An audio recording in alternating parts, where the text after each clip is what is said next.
It's morning, 20 miles from the enemy. These are American boys going to work.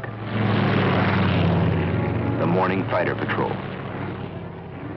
They're flying over Italy, and there are others like them flying over Burma, over the coast of Holland, over China, and over Germany. In search of the enemy. Enemy planes. The odds are bad this morning, nearly 3 to 1. The routine morning patrol goes on. They close the range, 3,500 feet, 3,000, 2,500, 2,000. The odds are still 3 to 1.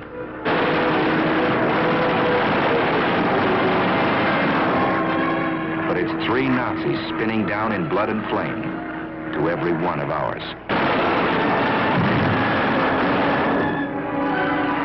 Routine morning patrol. They're good planes, wonderful planes. And their pilots are good too. Listen. Yesterday I fulfilled one of my ambitions as a combat pilot. I got 1 airplane and... An American far from home, fighting a war around the world. Listen again. This was my leader, and the second ship was me, and 2 Focke-Wulfs came on my right. I turned right and put up a stone wall of bullets, and the first... A wall of bullets. It wasn't so long ago these men were students in a university, workmen in a shipyard, just plain citizens from everywhere USA. They changed jobs, they changed clothes. They took a train into the future. They didn't know what the future would be, but many hoped they'd get the chance to fly and fight in the air. Some wanted that chance more than anything in the world. Deep inside Alabama is a famous school called the Tuskegee Institute. It was founded on July 4th of 1881. And since that Independence Day, it has graduated many thousands into agriculture, into science, into industry. This school was the first of its kind, and its founder, Booker T. Washington, was a pioneer who broke open a road for others to follow. This man had a dream, and the dream became stone. He lifted the veil of ignorance from his people and pointed the way to progress through education and industry. Close to this school, close to the work this man had done, the United States government determined to build an airfield. 3 years ago, this was just another farm in Alabama. More than trees had to be cleared away. There was misunderstanding and distrust and prejudice to be cleared away. 3 years ago, there was only an idea. But ideas are powerful things. And today, there are fighter planes flying overhead. Instead of swamp and yellow pine, there are hangars, repair shops, barracks. Instead of patches of corn, concrete flight strips. But that's not enough. You can't make a fighter squadron out of concrete and aluminum and a can of paint. It takes men. A chemistry student, a welder, a shoe salesman must learn how to fly. A group of average Americans must become a team of fighting men with wings.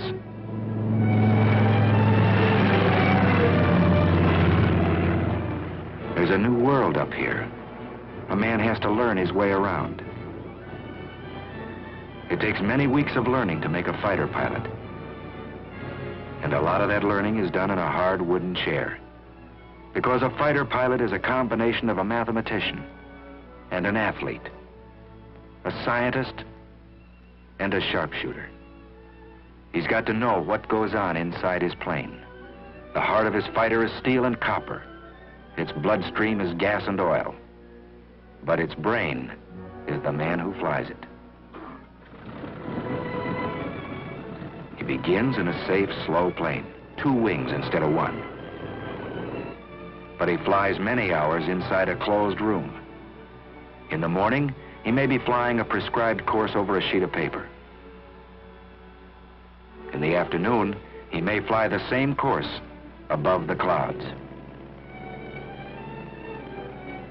He trains his muscles down here very close to the ground, but he'll use the same sense of balance and coordination in the skies above Tuskegee. For this job of flying is never easy, and sometimes it's very, very tough. But he's learning how high and how fast and how far he must go to reach the enemy. Pilotage, dead reckoning, theory of flight, radio code. Yes, he's getting muscles in his mind. He's getting hard, keen, quick. He's coming into the clear. Here above the warm, familiar hills of Alabama, these Americans are learning to fly in those tight combat formations they'll use someday to hunt down the German and Jap above his own cities. In addition to fighter groups, a year ago this field began to train men for medium bombers. And that too was a pioneer step. But one thing it proved: you can't judge a man here by the color of his eyes or the shape of his nose. On the flight strip, you judge a man by the way he flies. Here's the answer to Adolf and Hirohito. Here's the answer to the propaganda of the Japs and Nazis. Here's the answer: wings for this man. Here's the answer: wings for these Americans.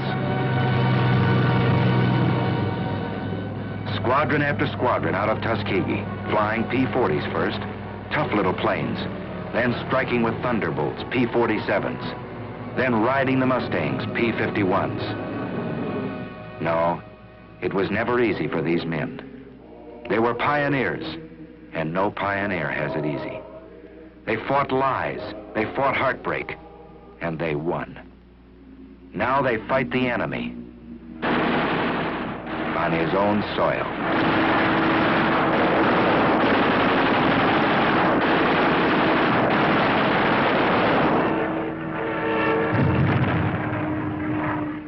They fought the enemy, not without loss. Out of the first class to graduate almost 3 years ago, only a handful are left alive, so that liberty might not perish from the earth. 3 years have passed since the founding of Tuskegee Airfield. 750 pilots have been trained. 50% of them have been in combat. And this is only a beginning. Listen to Major General Butler at the celebration of this 3rd anniversary. Here, for the first time, Negro aviation cadets were being groomed to fly warplanes of a unit which was then a unit in thought only, the 99th Pursuit Squadron. These men were pioneers of a venture so new that you who stand here before me now, after 3 years, may still be considered forerunners in the movement which has given you a place in the fighting men of the sky.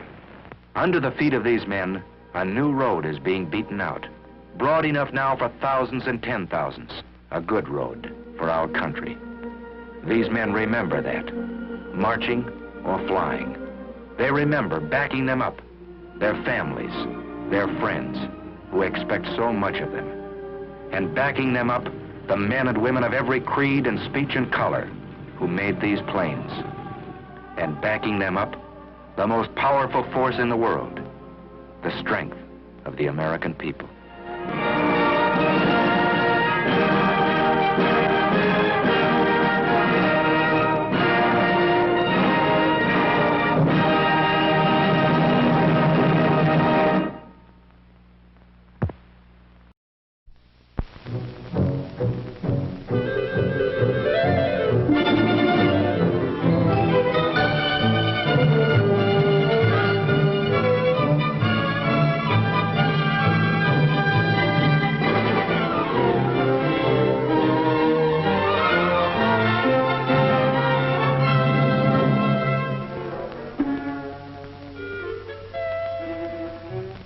Progress through education and industry has a new meaning today.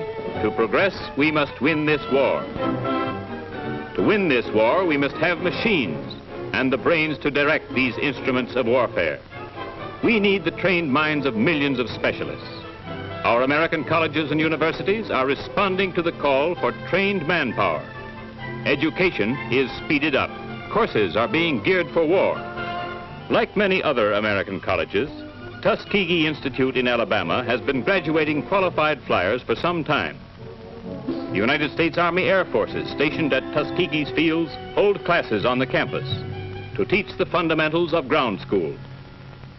Tuskegee shops prepare students for jobs in aviation plants. The work of Dr. Carver is well known. While at Tuskegee, he has contributed much to the science of nutrition and is now using his talents and his knowledge in the war effort. Other Tuskegee scientists are also working to improve diets at home. Using an improved process, these scientists get more alcohol from the plentiful sweet potato than ever before.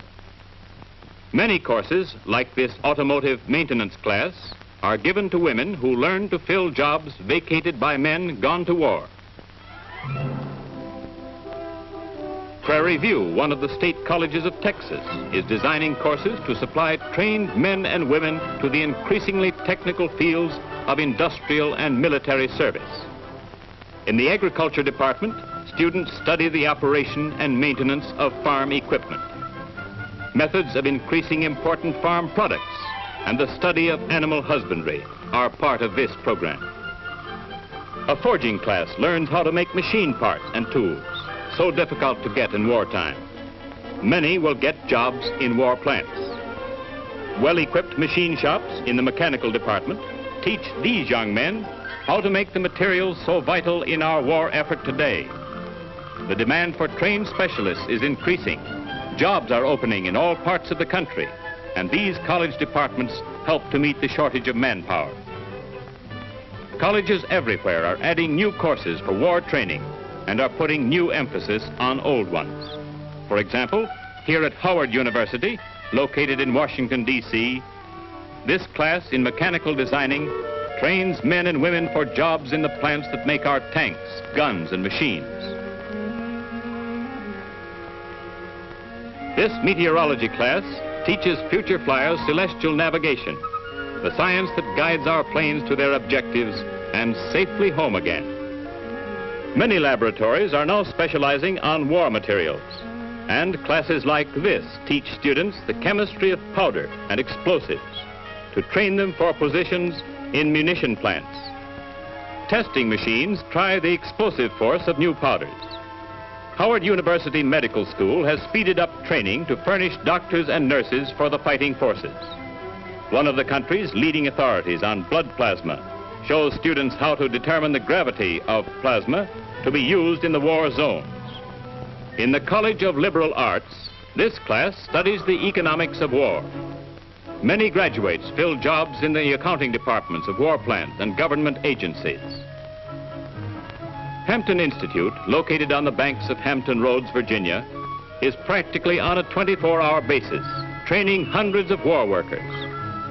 The president's home was an old plantation house. Here, one of the country's great educators welcomes foreign students who are sent to learn American customs and culture.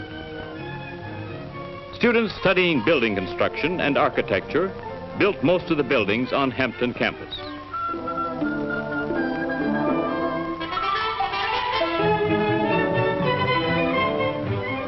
One of the special war courses is in radio operation and construction. Here, students learn to operate communication centers and thus prepare for specialized duties with the armed forces. Hampton's war program is more than that of trades. Here, a class in chemistry assists an instructor who is doing much research in the development of new war material. Science students are preparing themselves as laboratory technicians and work on special studies for the United States Public Health Service. This student is testing for bacteria in food caused by handling. Because of the urgent demand for trained nurses, Hampton is cooperating with nearby hospitals by providing classroom and laboratory training. Several graduates of ground school classes like this are now flying with the United States Army Air Force Pursuit Squadron at Tuskegee. Others are serving as instructors in other college airfields. While turning out war materials on contract, these students are training to take their places with the nation's skilled mechanics. Step-up courses are offered to men already in war industries, as well as to students, to meet the demand for skilled workers at the nearby shipyards, where more ships than ever before are sent down the ways. Hampton's Agriculture Department has added a course in farm management for women. These girls are planting corn on the college farm as they learn to operate farm equipment. At the student-built dairy farm, girls watch an expert milk a cow. One of the most significant fields of the war program is the study and work in nutrition. Much research has been done with the use of soybeans as a substitute for meat and milk, so important at present when we're conserving these foods for war purposes. Since the war began, many radio programs have been sent over Hampton Station giving the results of research, ways to improve diets, to raise better crops, and how to do our part to win the war are broadcast to thousands of families within reach of this station. Students take a course in surveying and topography to aid them in Army training. The Institute Regiment has been in existence since 1868, when Hampton was founded. Cadet uniforms are made by students in the college tailoring classes. Many of Hampton's facilities are now being used by the armed forces. Selected men throughout the country are sent for training as Army motor mechanics. After the 3-month course, these men are usually sent back to their posts in charge of repair crews. Army trucks from nearby camps are soon put in order. The first class in specialized training is now given in Hampton's engineering department for hundreds of men in the United States Navy.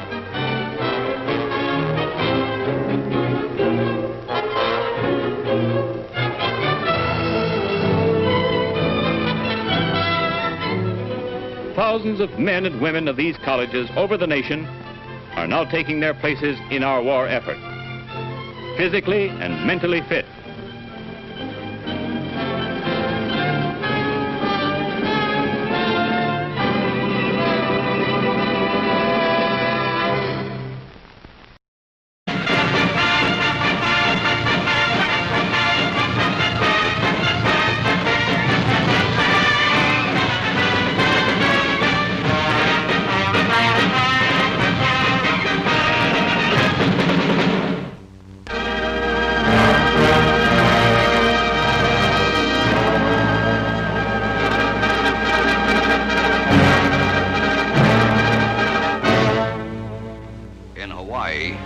This very old man, this couple sitting with such quiet dignity, this mother with her child, all are Americans of Japanese descent. So too is the rest of this audience, which here listens with solemn pride as the Army honors their sacred dead. Japanese American soldiers killed in action. Afterwards, a wife who has lost her husband is presented with the Silver Star. A father receives the Distinguished Service Cross. His son was killed in Italy, where he and thousands of other Japanese Americans, including the son of this woman, have produced one of the most remarkable combat records of the war.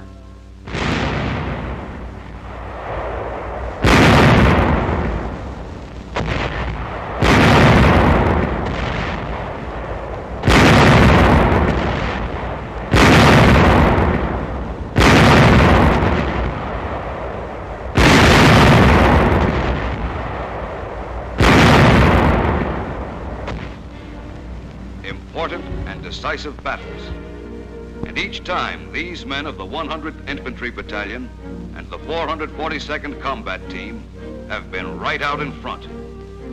Here, after bitter fighting, they enter Livorno, one more ill-fated town that has been pounded into rubble as the 5th Army makes its slow, tortuous advance up the hot, dry valleys of Italy.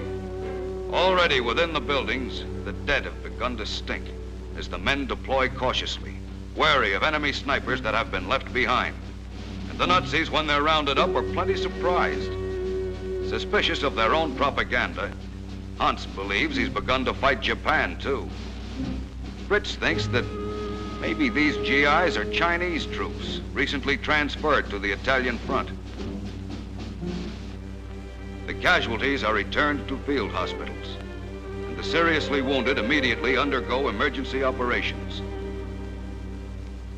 While this GI, lying under a tent, has already begun his period of convalescence.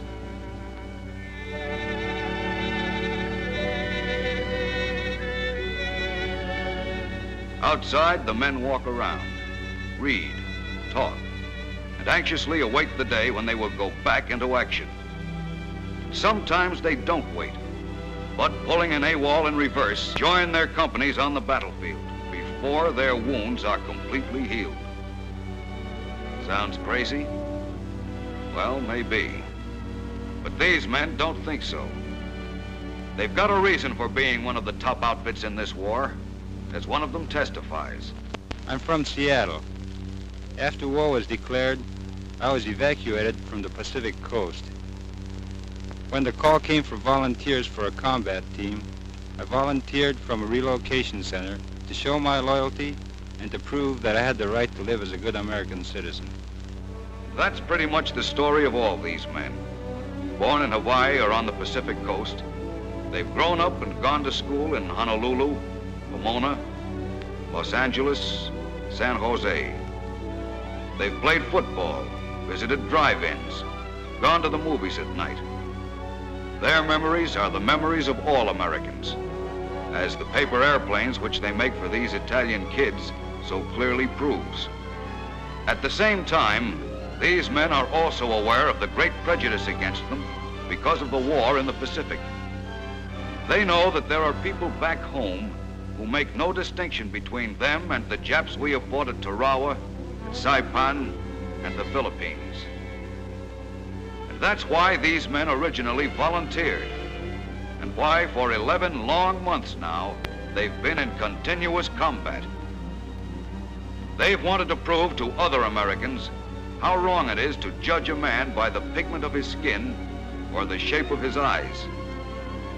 They wanted to prove that a soldier can fight better as a free man with a belief in God than he can as a slave with a belief in the imperial Japanese religion of Shintoism. Lieutenant Ohara, your battalion has done a wonderful job in this Italian campaign. What are your reasons for fighting? I'm fighting over here for the better things of life and to preserve the American way of living. After their gear is once more in order, the men of the 100th Infantry Battalion march to where they are to receive a citation from General Mark Clark, commander of the 5th Army.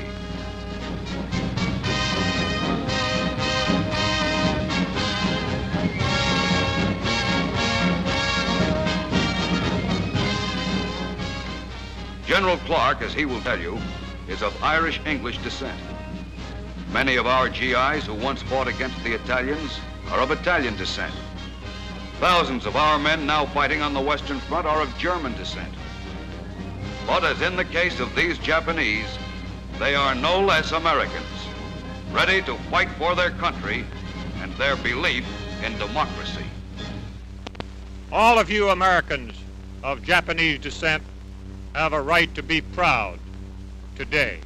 You have demonstrated true Americanism and true American citizenship on the field of battle.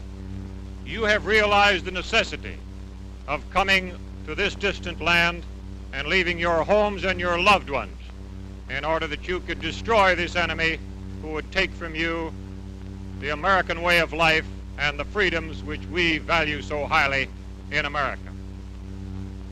You have another right to be proud, for you have reached the high standards of American fighting men.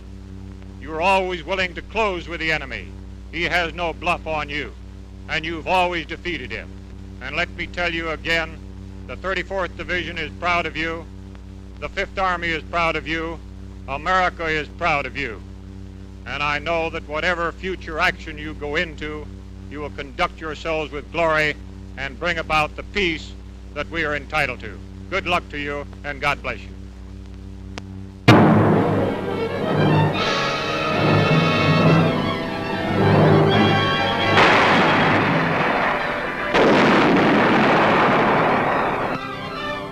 On the German front, to aid the men of the United States 36th Division's Lost Battalion, Shells are loaded with food and medicine instead of explosives to be fired across enemy lines. Trapped for 5 days without supplies, the lost battalion is enabled to hold out only with the help of this cannon-sent aid.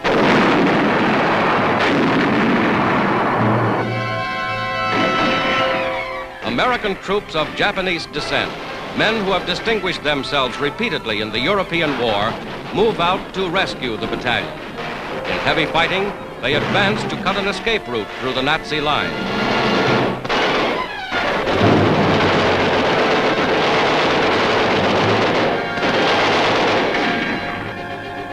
German prisoners are taken as the breakthrough is made, and men of the lost battalion come back.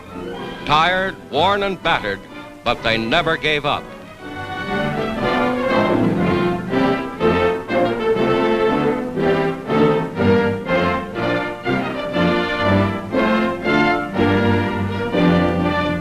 The wounded are helped.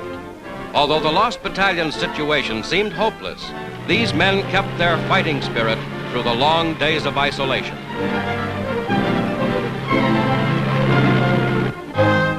Adding another chapter to their record, these American-born troops of Japanese ancestry received decorations from General Dahlquist for their work in rescuing their comrades in arms.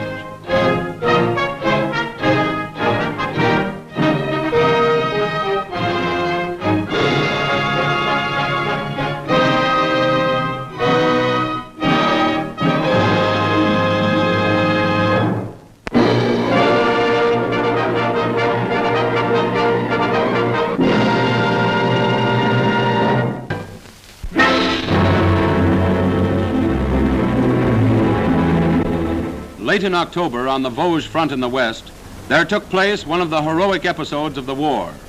A battalion of the 36th Texas Division had been cut off and lay trapped up forward in the hills without communications and surrounded by superior enemy forces.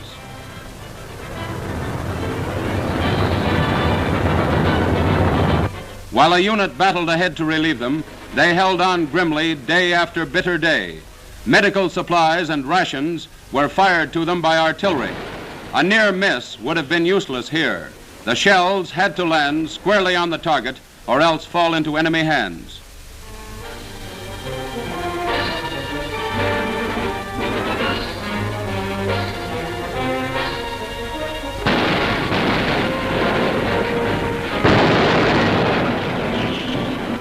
It was the 442nd Infantry Division that was ordered to cut a way through to them.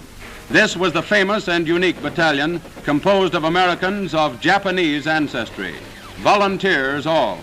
They were fighting as they had fought in Italy to prove their loyalty to their American homeland, to prove again that democracy embraces all creeds, all races.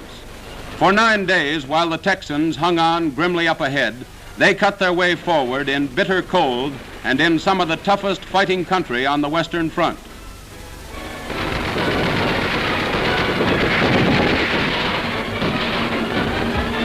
They took prisoners, sometimes in hand-to-hand fighting, and on the 10th day, they broke their way through.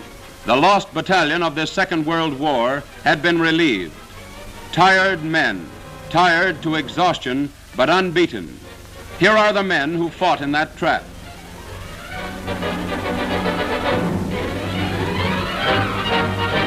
They came out with their wounded and with their dead. They will not forget those 9 days they fought in the Vosges.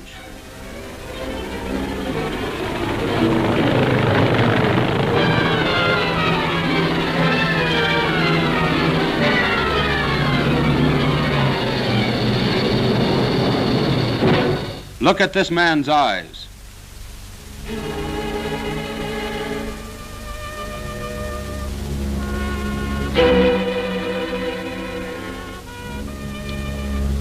These are the sorts of men for whom words like courage and doggedness are used by the historians. Look well at all these men. These are the sorts of men about whom legends are started. Someday they'll say, I was in the 36th, the Texans. We were up in the Vosges, and once we were cut off for 9 days. And what of the troops who got through to them? The 442nd.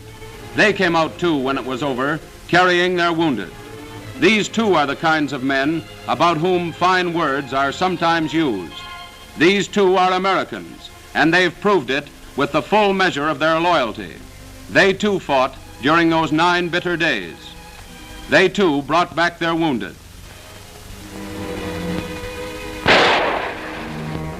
They too brought back their dead.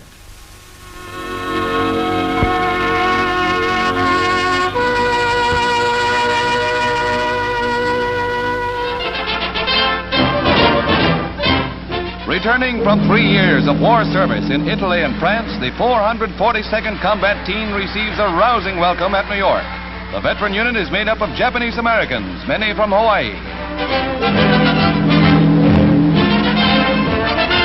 The hard-fighting combat team battled heroically through such tough assignments as Anzio and Cassino and is returning minus 1 battalion.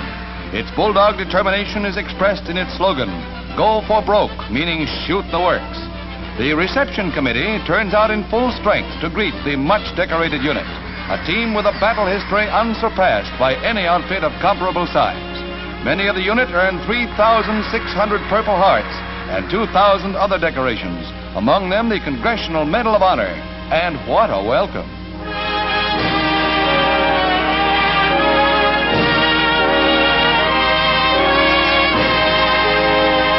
This was the hard-hitting outfit that rescued the famous Lost Battalion when it was cut off by the enemy in southern France. They accomplished the rescue with bare bayonets and suffered many casualties.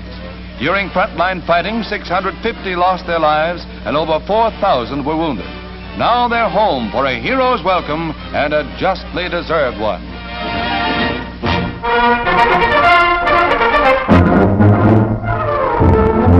500 proud members of the 442nd Infantry Regiment, mostly American-born Japanese, swings down Constitution Avenue in Washington for another ceremony in their honor. There are 3,600 Purple Hearts in this outfit, earned in the bitter battles of Salerno and Anzio. The Nisei marched smartly onto the ellipse near the White House, where President Truman, Secretary Patterson, and Admiral Leahy are gathered. Regimental colors are brought forward to receive the 8th Presidential Unit Citation held by the 442nd. The Nisei hear President Truman's tribute. You fought not only the enemy, but you fought prejudice, and you've won. Keep up that fight, and we'll continue to win. To make this great republic stand for just what its Constitution says it stands for, the welfare of all the people, all the time. These soldiers, true Americans.